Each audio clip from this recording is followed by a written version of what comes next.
Controversy, controversy, controversy, controversy.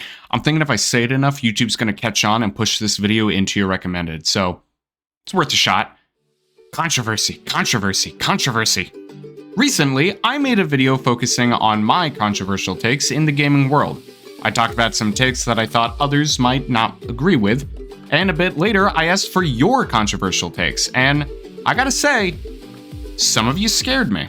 Five Nights at Freddy's 6 should have been the end of the FNAF franchise. The ending was perfect, tied everything up, and the new games just don't feel the same. FNAF has always been a strange series, but with the more recent FNAF releases seemingly taking a new direction, I can see where they're coming from. I'd argue that the first 4 FNAF games had a nice incline of new ideas, without taking away any of the core elements. The story it told within the first 6 games was really well done. There was enough mystery to keep the games alive for a while after they were released, and they were good to turn back to.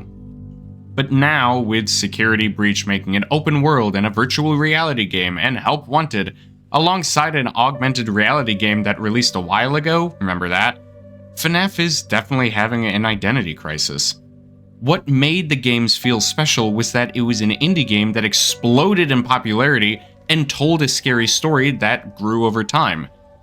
Now it just feels like any other horror game. That being said, game franchises should change over time. If the FNAF games kept releasing the same way over and over again, we'd be saying the games have become stagnant and should change. Overall, not the spiciest take, but one that makes sense. Animal Crossing is incredibly limited by its time-based mechanics, almost making it unplayable at some points. The game would have 0 players if it wasn't Nintendo. Respectfully, no. Animal Crossing is a lovely game that has a ton of charm in it already. I don't think Nintendo being behind it has much of an impact. There's other games similar to Animal Crossing that are doing just fine, including Stardew Valley. Though I will agree with you that Animal Crossing does have a basic gameplay loop. For some, it's enjoyable, but eventually the idea of waking up, talking to the villagers, and repeating it will wear off. The time does make the game feel slightly different from other games similar to it. Birch isn't that bad. Not a bad take. I'm thinking you mean a Minecraft, and yeah, Birchwood is just one of the best ones. Birch trees are also my favorite trees, add that to the wiki for my channel. And Roblox should be forgotten. Whoa, okay.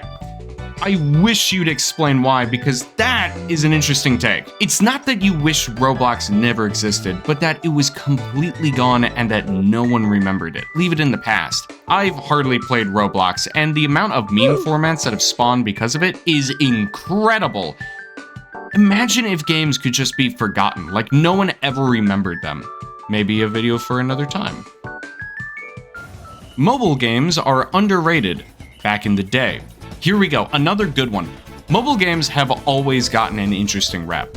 For every Flappy Bird and Angry Birds, a lot of bird game apps I'm just realizing, there's also a strange ripoff or simply a bad gimmicky one. Mobile games in the early 2010s were something else. These incredible, time-impacting games would just pop onto the App Store with no background or any presentation. They just kind of showed up. My first one that I remember picking up was Bad Piggies with the Angry Birds franchise. Now, apps are all about microtransactions and ads that pop up in the middle of a game.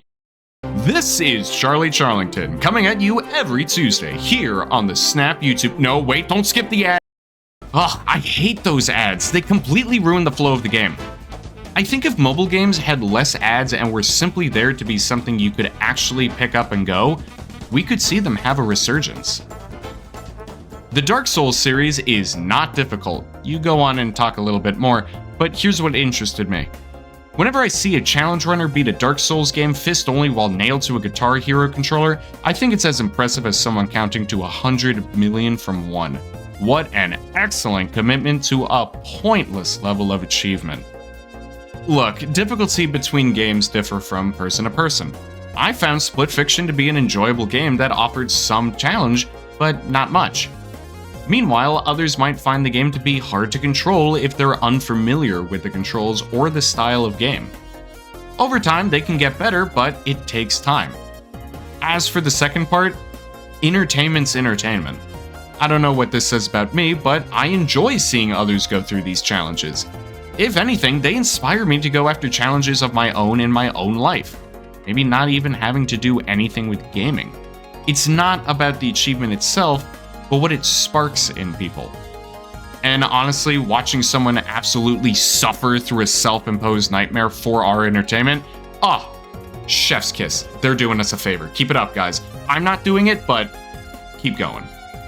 The people who point out female jiggle physics fail to realize that if you were barely wearing clothes, you too would jiggle like that. Let's pretend no one sent that, and if they did, I'm just assume that they were kidding. And that does it for this video. Honestly, I had a lot of fun going through your comments and seeing what you had to say. I want to do more videos like this, hearing your thoughts and opinions. Just remember though, these are people's opinions, not fact. They can hold their opinions the same way that I can hold mine and you can hold yours. So please don't bully anyone for having a different view than your own. Now that does it for these controversial opinions, but what about you? What are some takes you have on gaming others might not agree with? Let me know in the comments. Anyway guys, thank you for watching this video, and remember to chase the chaos.